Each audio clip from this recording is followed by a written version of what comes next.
Welcome to the Leading at the Next Level podcast with Dove Development Consulting, the show built to provide ongoing support for your leadership journey. Now, before we start the lesson, just like we always do, let's make sure that we're on the same page. Cindy and I have seen firsthand how much more is required to provide authentic leadership to a team than to simply manage based on the authority that comes with a title or a position alone. Now, what we've learned through more than 50 combined years of leadership responsibility is that taking the extra steps to truly serve people and earn influence will always produce results that barking orders never will.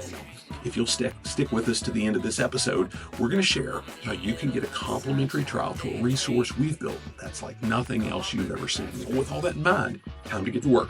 This episode picks up where we left off in looking at the cost of the wrong training, digging into who are you and where do you think you're really going and how can that training help? Here we go.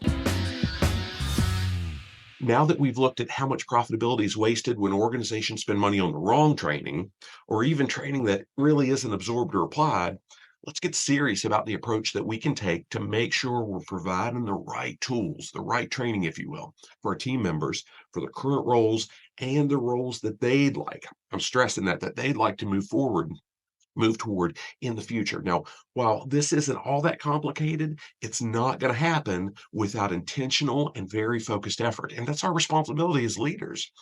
Before we hash all that out, though, here's a piece from an article that I found from Walden University called 5 Ways Ineffective Training Hurts Companies. And it shared this. It said, while training initiatives are typically made with good intentions, they can prove ineffective due to hurried planning, poor timing, and a lack of follow-up. Employees may be left wondering if a company's leaders and HR managers really understand what they need and the challenges they face on the job.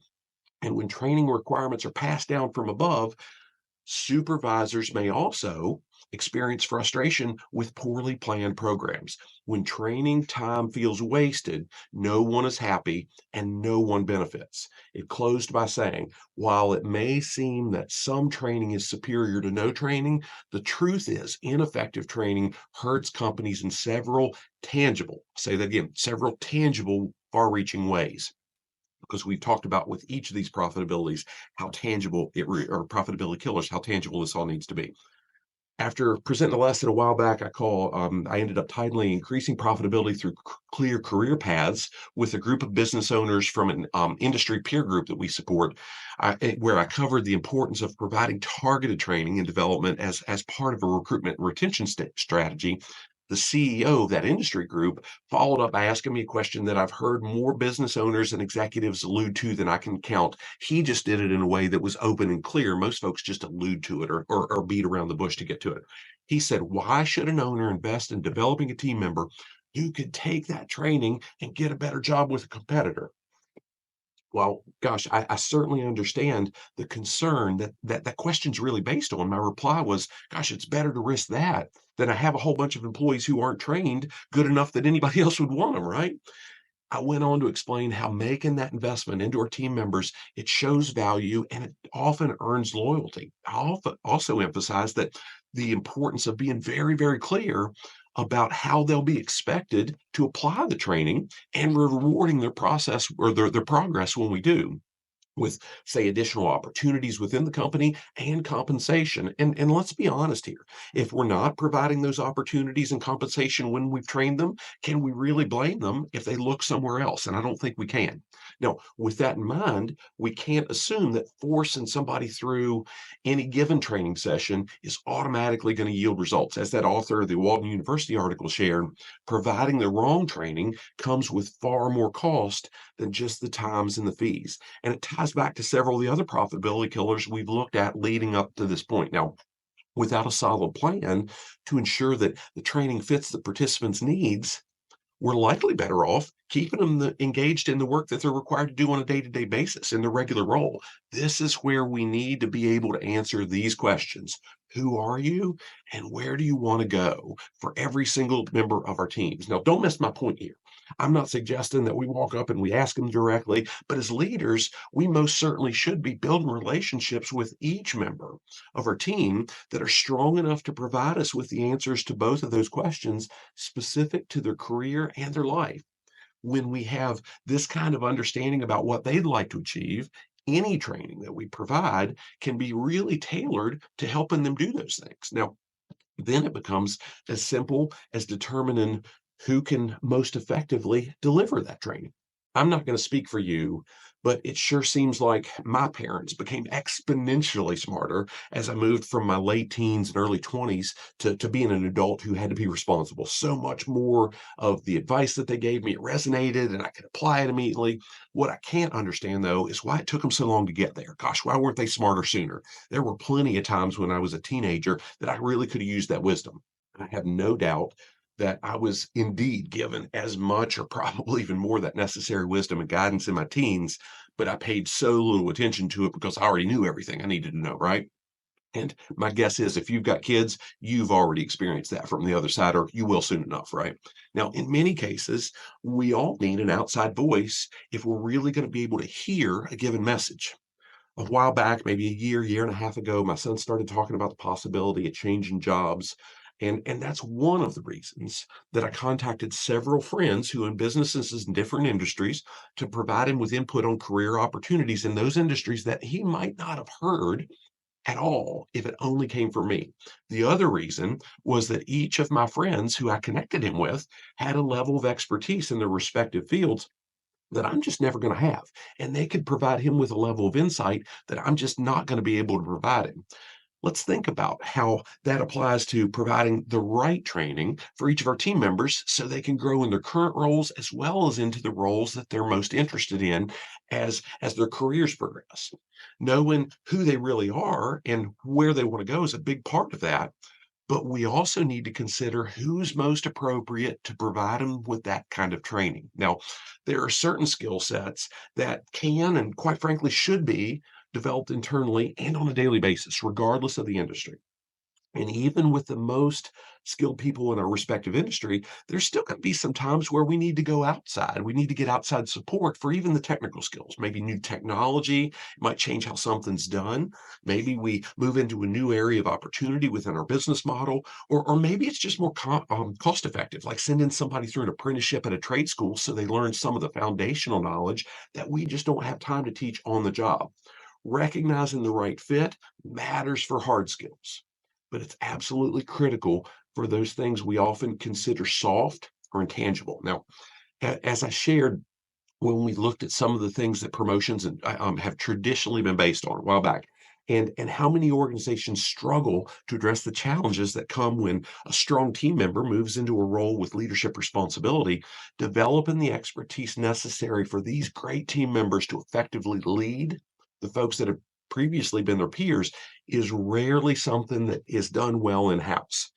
In many scenarios, there's just not enough hours in the day. In others, the executive team may, I'll stress, may be doing okay themselves, but doing something well and being able to teach others to do it can be very, very different, even when their schedules allow. And even if there is enough time and there's access to decent training material, whoever is sending the message would really do well to have a connection with the ones that need to receive that message. Several years ago, Cindy and I, we were working with a large organization to provide this type of development for the majority of their supervisors and managers in one particular location. The executive we worked directly with actually ruffled a few feathers at his corporate office by getting us involved, not because we weren't well received by his team, but because somebody at the corporate office had been talking about providing something similar for years, but had never taken action. Now, his other reason for approaching us rather than that person at the corporate office was that most of his team didn't like or respect that person. He had seen our work, he had seen how we related to participants, so he knew that his team would be much more open to us than that individual corporate. Now, let me be clear here. I'm not telling you who you should be using to do your training. That's not up to me, or what team members need it from whom. I'm simply sharing a few examples for perspective so you can connect the dots. Making those decisions requires knowing a lot of very specific details about an organization and each individual team member. While I'm always happy to help a client or even a potential client work through that process, I never take it lightly. The point I'm driving is that whatever training may be provided and whoever delivers it, it's our responsibility as leaders to get it right. So whether it's the technical skills a new team member needs to become competent and respected in our respective industries, the leadership skills that are so very needed for anybody with responsibility for getting results through a team of people, or even the skills that are critical for our best doers to pass their expertise on to the folks following in their footsteps. We can't afford to hit it with a stick and hope for the best. It just doesn't work that way. We also can't afford to assume anyone on our teams will magically develop those skills that they need for any of these incredibly important tasks on their own. It's up to us as leaders to make sure that every individual in those roles at least have a chance to receive the right message from the right person. And I'm going to say it one more time for emphasis, not just any training will do. In a LinkedIn article I found called How Insufficient Training Leads to Failures at Work, a fellow named Rahul Sharma, he shared how he's seen these key areas of a business impacted. He talked about job performance, safety, customer satisfaction, and turnover. In detailing the importance of the right training, he says this. Says many people fail at their jobs because they do not have the proper training. Training helps employees learn the necessary skills to perform their job duties correctly and efficiently. Additionally, training can help employees stay up to date on new procedures and processes. Without training, employees may make mistakes that cost the company time and money. Now, for the sake of time here, I'll just share one more way insufficient training can impact our overall performance. Not only will our team members not be equipped to perform as well as we need them to, I'll go so far as to say that they won't be nearly as motivated to go the extra mile as they would when we're willing to invest the energy. And I'm going to say, I don't even think it's necessarily the money that we're investing because if we're doing it right, we should be capturing a measurable return on that investment. So it's not like we're spending, we're investing, right? When we make sure that any and all training that we provide is indeed what they need for where they're at, and it's something that they can apply. The simple act of corralling a bunch of employees, as many as we can fit into a room, clicking through a deck of slides and passing around a sign-in sheet, that ain't going to cut it. I can't tell you how many times Cindy and I have gotten requests to where we've been asked effectively how what can we do to change a leadership culture in 30 minutes once every 3 to 6 months because everybody in our organization is just so busy that we just can't afford to spend any more time than that. Now our response is always not much because I've never, and I'm going to stress, I've never seen anybody get results in any field of endeavor if they're only willing to give 0.05% of their time and attention to it. Those companies that are asking are clearly looking just to check a box. And they've really got no interest in supporting real change. Now, just in case you're wondering, okay, Wes, where did you come up with that 0.05%? I took 1,040 hours, which is effectively half a year at 40 hours per week. I divided it by the 30 minutes that those companies were willing to sacrifice for something that they felt was so important.